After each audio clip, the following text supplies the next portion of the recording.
Tonight marks the 80th anniversary of the liberation of Auschwitz, and you'll remember we traveled back to Auschwitz with survivors. They were just children when they were liberated, when they were saved. They made a life for themselves here in the U.S., children, grandchildren, and tonight some have gone back, and they've sent us a message about what they're seeing in the world, even right back home here in the U.S.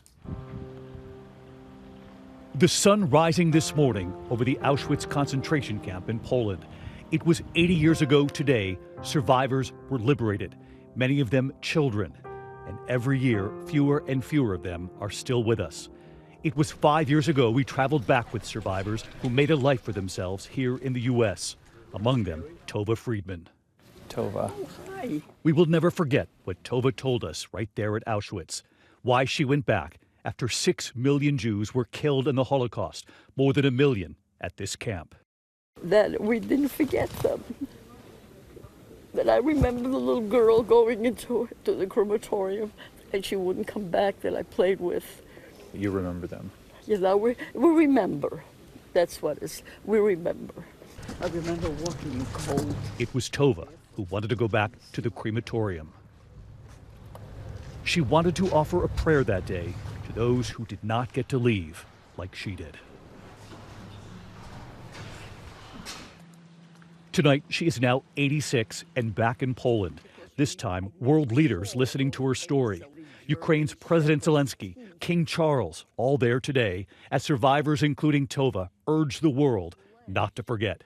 We will never, never, ever allow history to repeat itself. The time is short. The task is great. We may not be able to complete it, but we have an obligation to start. Thank you.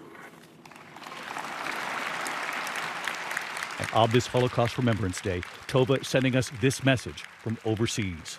You and I, David, we walked together into a crematorium that was still left.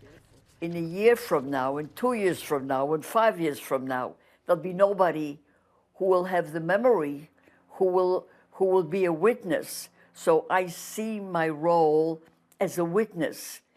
Telling us she is concerned over what she is seeing, the anti-Semitism here in the U.S. and around the world.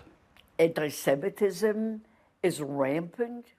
The world has become isolated. People have become isolated from each other. And yet, the hatred has increased. Maybe we can reach the younger generation to be not so angry. She is counting on the next generation, including her own family.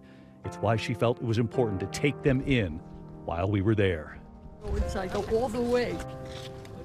The world needs to know this can't happen. The world needs to know and to beware of its evil, to stop the evil before it spreads. And this is the end of evil.